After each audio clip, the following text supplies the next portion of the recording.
بعد الحرب العالمية الأولى ظهر في مصر فن كده جديد اسمه فن الخلاعة. الفن دوت انتشر في كل مسارح مصر وعلى كباريهات مصر كمان. كان فيها أغاني مشهورة جدا زي أغنية أنا خدي تعبني في عرضك خليه يريح على شفايفك. وكانت في أغنية تانية مودية في 60 داهية غنتها منيرة المهدية اسمها اقفل الستارة اللي فرحنا لحسن جارنا يفضحنا أو يجرحنا، الله أعلم يعني.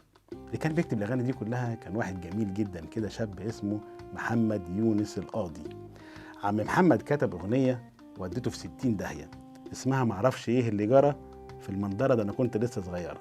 المهم الراجل كان بيبدع يعني، وكان الشعب المصري فرحان ويهيص وماشي على الموجة بتاعته، لحد ما جه في يوم والناس كلها اتفاجئت كده في مجلة تقريبا اسمها الصباح عدد سبتمبر تقريبا، وفي مقالة مكتوبة بتهاجم محمد يونس القاضي ان هو بيكتب اغاني سافلة واغاني قليلة الادب ولا تليق باخلاق الشعب المصري. الغريب بقى ان اللي كان كاتب المقالة ديت هو محمد يونس القاضي. الله، الراجل بيهاجم نفسه. ده مش كده وبس، ده تاني يوم كتب مقالة بيرد على محمد يونس القاضي اللي كان بيهاجمه. هو قاعد يقول انت راجل قليل الادب وراجل ما تربيتش، يعني كانت في خناقة بينه وبين نفسه، والشعب كان مستمتع في الوقت ده.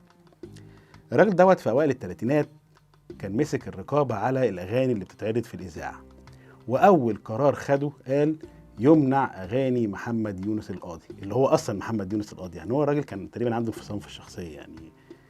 المهم لك ان تتخيل ان غنى الاغاني دي كلها، والاغاني قليله الادب ديت اللي الشعب كان بيخاف يغنيها وبيتكسف، هو اللي عمل نشيد بلادي بلادي لك حبي وفؤادي. الراجل دوت اللي كان بيخلي الشعب المصري يسكر ويهلس على اغانيه، خلى برضه هو الشعب المصري اللي يرفع ايده تعظيم سلام للبلد ويقول لها بلادي بلادي لك حبي وفؤادي. كنا النهارده معاكم مع حكايه محمد يونس القاضي. لو عجبكم الحكايات ديت استنوني وهتشوفوا حكايات احسن من كده. السلام عليكم.